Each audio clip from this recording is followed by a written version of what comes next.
कहानी का शीर्षक अंधेरे का मेहमान। रात का समय था। पहाड़ों के बीच बसा छोटा सा गांव सीतागढ़ गहरी खामोशी में डूबा था। सड़क पर सन्नाटा पसरा था। केवल ठंडी हवा की सरसराहट और कहीं दूर से आती एक पुरानी मंदिर की घंटियों की धीमी गूंज सुनाई दे रही थी।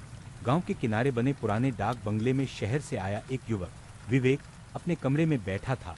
वह यहाँ गांव के पुराने किस्सों पर रिसर्च कहते हैं। इस बंगले में कभी एक अंग्रेज अफसर अपनी पत्नी के साथ रहता था। एक तूफानी रात उनकी पत्नी रहस्यमय तरीके से गायब हो गई और फिर कभी नहीं मिली। अफसर पागल हो गया और कुछ महीनों बाद उसकी भी लाश बंगले के कुएं में मिली। तब से लोग कहते हैं कि रात होते ही कोई अदृश्य मेहमान यहाँ आता है, दरवाजों पर दस्तक देता है और अंदर जाने की कोशिश करता है। विवेक को इन सब बातों पर विश्वास नहीं था। उसने कमरे की खिड़की से बाहर झांका। आसमान में चांद काले बादलों के पीछे छिपा था। चारों ओर कोहरा फैलने लगा था। उसने लैपटॉप पर अपनी रिसर्च नोट्स खोली और टाइप करने लगा। तभी दरवाजे पर धीरे से खटखटाहट हुई। उसने सोचा शायद चौकीदार होगा। वह उठा और दरवाजा खोला। बाहर कोई नहीं था। उसने हल्का सा हंसते हुए दरवाजा बंद किया और वापस आकर कुर्सी पर बैठ गया। लेकिन तभी खिड़की से किसी के धीमे कदमों की आवाज आई। विवेक ने तुरंत बाहर देखा। कोहरे के बीच एक धुंधली सी आकृति खड़ी थी। लंबा कद, सफेद सा चेहरा और आंखें जो बिल्कुल स्थिर होकर उसकी ओर देख रही थी। वह झट से खिड़की के पास गया, लेकिन आकृति कोहरा गहराते ही गायब हो गई। दिल में हल्की घबराहट हुई। उसने खुद को समझाया कि शायद यह उसका भ्रम हो, लेकिन कुछ मिनट बाद फिर वही दस्तक हुई, इस बार थोड़ी तेज। विवेक ने दरवाजा खोला। फिर कोई नहीं, पर इस बार दरवाजे के सामने जमीन पर पानी की बूंदें टपक रही थीं, जैसे कोई भीगा हुआ इंसान वहां खड़ा रहा हो। उसने बूंदों का पीछा करने की सोची, लेकिन वे दालान से आगे बढ़कर अचानक गायब हो गईं। रात गहराती गई। विवेक ने फैसला किया कि वह कमरे की बत्तियां बंद करके खामोशी में बैठेगा, ताकि अगर कोई सचमुच आए तो वह सुन सके। उसने ऐसा ही किया। कमरे में अंधेरा फैल गया। बाहर से सिर्फ हवा की आवाज आ रही थी। तभी धीरे धीरे कमरे के कोने में से एक ठंडी सी सांस की आवाज सुनाई दी। विवेक ने टॉर्च उठाई और उस दिशा में रोशनी डाली।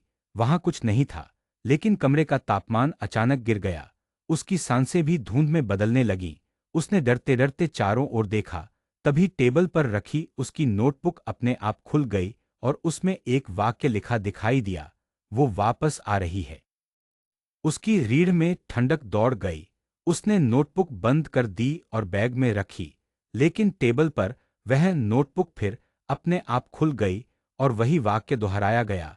इस बार स्याही अभी भी ताज़ा थी, मानो किसी ने अभी अभी लिखा हो। विवेक घबराकर दरवाजे की ओर भागा, लेकिन दरवाजा अपने आप बंद हो गया। उसने पूरी ताकत से हैंडल घुमाया, पर दरवाजा हिला भी नहीं। तभी कमरे के एक कोने से धीरे धीरे एक महिला की परछाई बननी शुरू हुई। वह सफेद पोशाक में थी, बाल गीले, चेहरा इतना धुंधला कि साफ नजर नहीं आ रहा था, लेकिन उसकी आंखें चमक रही थीं।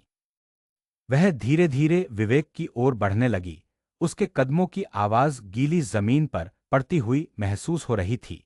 विवेक टॉर्च की रोशनी उसकी ओर डालता रहा, लेकिन रोशनी उसके शरीर को चीरकर निकल जाती, मानो वह ठोस ही ना हो।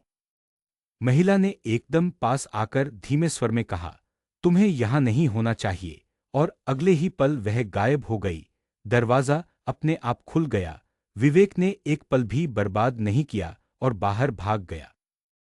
वह सीढ़ियों से नीचे उतरा और चौकीदार के कमरे में पहुंच गया, लेकिन वहां अंधेरा था और कोई नहीं था।